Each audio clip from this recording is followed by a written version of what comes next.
जहां भी देखो सिर्फ अदानी ही जो अदानी चाहता है वो बीजेपी देता है। आदिवासियों का कोई फेथ नहीं होता क्या? उनको भी सिर्फ जय अदानी ही गाना पड़ेगा? उनका कोई अस्तित्व नहीं होता? उनकी कोई अस्मिता नहीं होती? मूर्ख और नालायक लोग हैं और आप सच बोलने की हिम्मत नहीं है उनको, सरकार को, कि क्यों ला रहे हैं इतने सिक्योरिटी कैंप्स और रोड्स। सरकार बिल्कुल एंटी फेथ है, जनता की जो फेथ है उसके खिलाफ है। ये पूरे देश को अदानी को बेचना है। ये सरकार, बीजेपी सरकार, अदानी को जो भी चाहता है वो देने की कोशिश करती है। हमें और कुछ कहने के पहले हम वैसे तो हम जय जोहार, जय भीम, नमस्ते, सलाम अलैकुम सब कुछ बोलते थे। हमारे यहाँ बहुत सारे भगवान होते थे, बहुत सारे रीति रिवाज, भाषाएं, सब कुछ, पहाड़, नदी, जंगल, सब कुछ होता था। पर अभी जहाँ भी देखो सिर्फ अदानी ही दिखते हैं। तो मुझे तो एंटी नेशनल नहीं बन रहा है, तो इसीलिए मैं शुरू करूँगी जय अदानी। मैं आपको भी एडवाइस देती हूँ कि आप भी जय अदानी बोलना सीख लें, नहीं तो आप लोग भी एंटी नेशनल हो जाएंगे। और फिर मैंने बताया था आपको। तो इस देश में ये हसदेव की लड़ाई नहीं है, ये कुट्रुमली की लड़ाई नहीं है, ये बस्तर की लड़ाई नहीं है। अब 4 महीने में गर्मी हो जाने वाली है दिल्ली में। आप लोग सब इतनी गर्मी है, क्लाइमेट चेंज हो रहा है, ये हो रहा है, एसी लगाते हैं, ये सब तो ठीक है। ये आपकी लड़ाई है क्योंकि आपके यहाँ क्लाइमेट चेंज हो रहा है और आप आदिवासियों का जंगल काट रहे हैं और वो भी भुगत रहे हैं और आप भी भुगत रहे हैं। तो ये बिल्कुल आपकी लड़ाई है। आप तुरंत इसको उठाइए प्लीज़, क्योंकि ये क्लाइमेट चेंज की बहुत ही इम्पोर्टेंट इशू है। I'm sorry, I'm going to speak in English because if that's okay.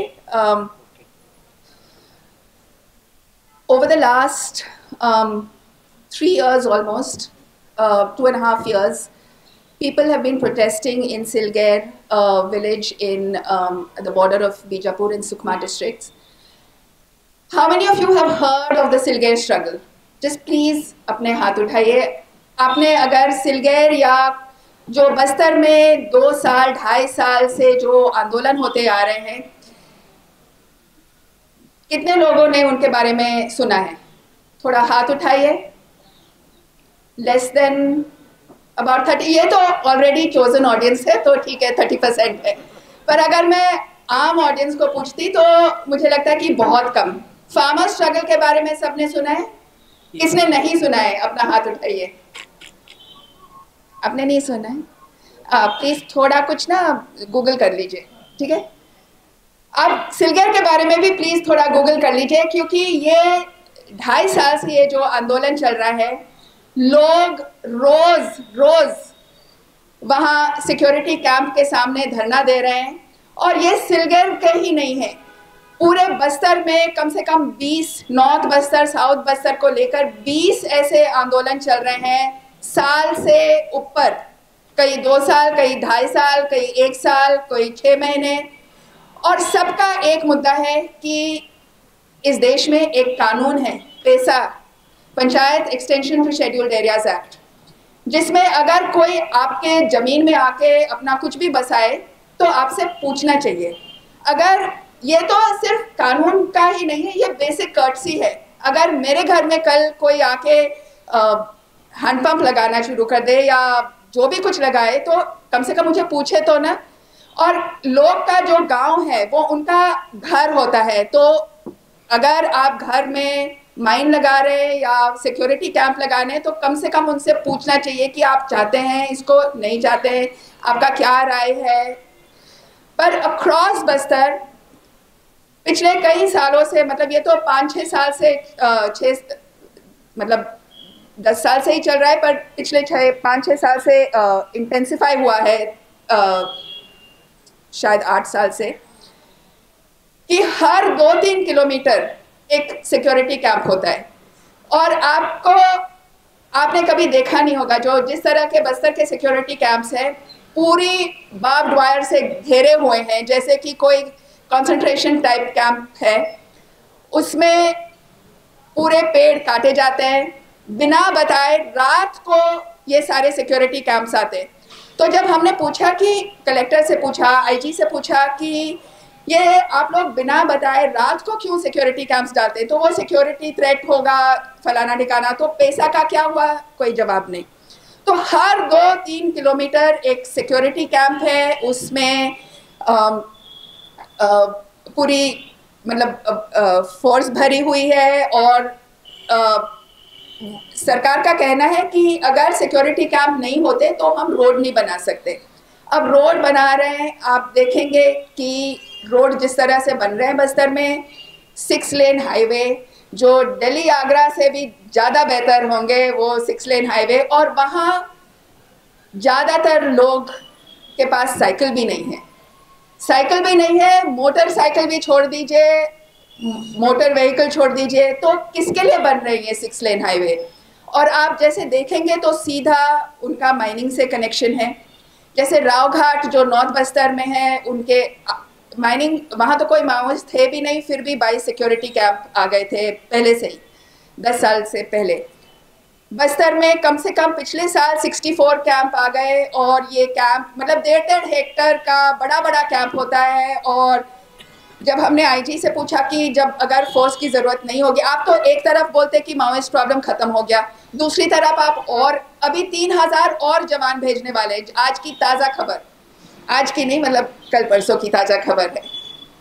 और आपने आज की ताज़ा खबर सुना होगा कि एक छोटी सी बच्ची अपने माँ के साथ जा रही थी, वो बच्ची मर गई क्रॉसफायर में।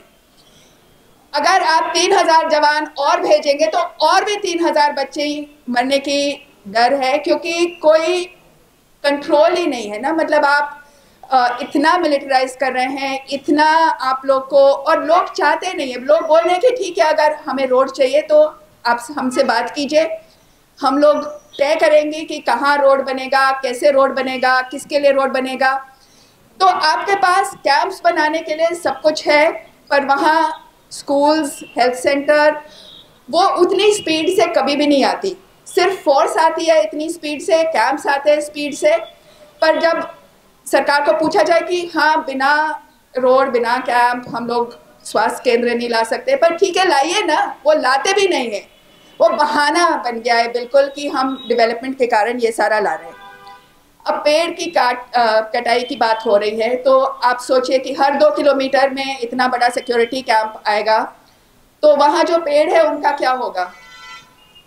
कोई अकाउंटेबिलिटी नहीं है। पेड़ काटे जाते हैं, कौन ले जाता है पेड़, किसी ने हमें जवाब नहीं दिया, कोई अकाउंटेबिलिटी नहीं है। फॉरेस्ट जब कलेक्टर ने बोला कि हाँ फॉरेस्ट डिपार्टमेंट, नहीं आईजी ने बोला था कि हाँ फॉरेस्ट डिपार्टमेंट आके मार्क करते होंगे, पर और उसके बाद ही कटाई होती है। पर अगर आप बीच रात में आके सारे पेड़ काट रहे हैं तो फिर कैसे पहले से मार्किंग हो रही है?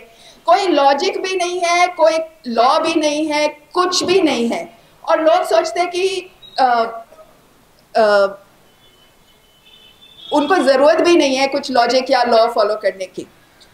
दूसरी चीज़ है कि ये पूरे इलाका में सर्वे नहीं हुआ है बहुत सालों से, तो ये एक्सक्यूज़ हो गया है कि लोग क्योंकि सरकार ने सर्वे नहीं किया है तो इसीलिए अनसर्वेड लैंड है, तो जो भी कुछ करना चाहते हैं, चाहे पेड़ काटना चाहते हैं या सिक्योरिटी कैंप डालना चाहते हैं या जो भी कुछ डालना चाहते हैं, उनको पूरी छूट है।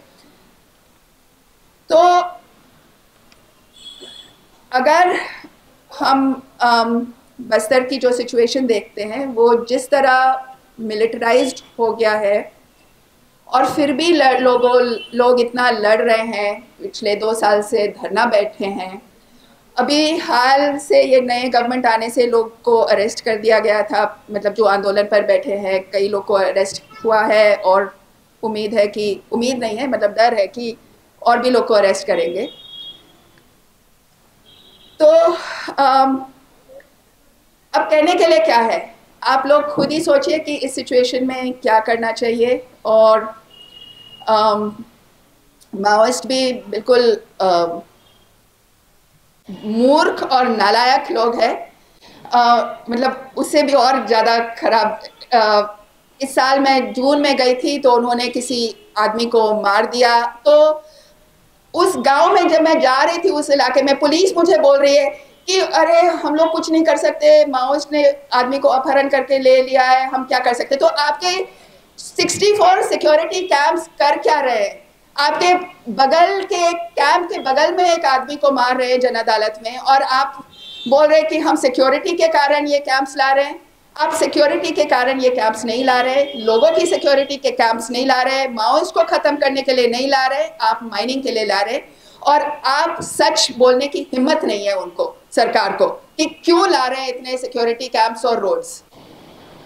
अगर ये पूरे देश को अदानी को बेचना है, अदानी का एक माइन उन्होंने लोगों की स्ट्रगल के कारण रुक गया था, जो प्रतापगढ़ी में जो नंदराज का जो पहाड़ है, डिपॉजिट नंबर 13, लोग ने उसको रुकवा दिया पिछले सरकार में। अभी शायद वो दोबारा शुरू होगी, क्योंकि जो अदानी चाहता है वो बीजेपी देता है। जैसे माँ अपने बच्ची को देती है जो भी दूध चाहता है, तो वैसे ये सरकार, बीजेपी सरकार, अदानी को जो भी चाहता है वो देने की कोशिश करती है। तो हो सकता है कि वो दोबारा शुरू करे। मैं बस एक आखिरी चीज़ से ख़त्म करना चाहती हूँ। इस साल, इस महीने जो हम देख रहे हैं कि एक तरफ राम मंदिर को खोल रहे हैं, काशी विश्वनाथ को टेक ओवर करने की कोशिश कर रहे हैं, मतलब ज्ञानवापी को तोड़कर काशी विश्वनाथ को वहाँ बसा, मतलब फैलाने की कोशिश कर रहे हैं, शाही ईदगाह को भी ख़त्म करने की कोशिश कर रहे हैं। तो क्या ये सब आपके फेथ का it's important for you to be able to preserve your faith, but जब आदिवासी का फेथ होता है, जब नंदराज है या सुरजागढ़ है, जहाँ अभी वहाँ इतना ज़्यादा रिप्रेशन हुआ था महाराष्ट्र में, या उड़ीसा में नियमगिरी है, या तो आदिवासियों का कोई फेथ नहीं होता? क्या उनको भी सिर्फ जयादानी ही गाना पड़ेगा? क्या उनके भगवान नहीं होते? उनका कोई अस्तित्व नहीं होता? उनकी कोई अस्मिता नहीं होती? क्या वो आपके लिए क्या है? आपके लिए इंसेक्ट है क्या? कि वो कोई, मतलब आप उनको चाहे आप जितना भी रिप्रेस करो, उनके घर में सिक्योरिटी कैंप डाल दो, उनके गांव में, उनके जंगल में माइनिंग करो, तो उनकी जो अस्तित्व है वो भी पूरी तरह से खत्म होती जा रही है। और वो यही सरकार जो फेथ की बात करती है, हिंदू मुस्लिम रोज करती रहते हैं, तो एक बार वो और बोलते हैं कि सनातन सरना एक है, फलाना फलाना। तो ये सारे जो पहाड़ में जो भगवान हैं, उनकी रक्षा क्यों नहीं कर रही है सरकार? बिल्कुल एंटी फेथ है, जनता की जो फेथ है उसके खिलाफ है। और एक आदिवासी महिला को प्रेसिडेंट बना के उन्होंने सोच लिया कि हमने सब कुछ कर लिया। क्या ये सारे देश के जो संविधान के जो कानून हैं उनको खत्म करके वो आदिवासी प्रेसिडेंट को शर्म नहीं लगेगा? Thank you. नेशनल दस्तक की आपसे गुजारिश है कि अगर इसको बचाना चाहते हैं तो नेशनल दस्तक को सब्सक्राइब करने के लिए रेड कलर के सब्सक्राइब बटन को दबाएं, फिर बेल आइकन की घंटी दबाएं।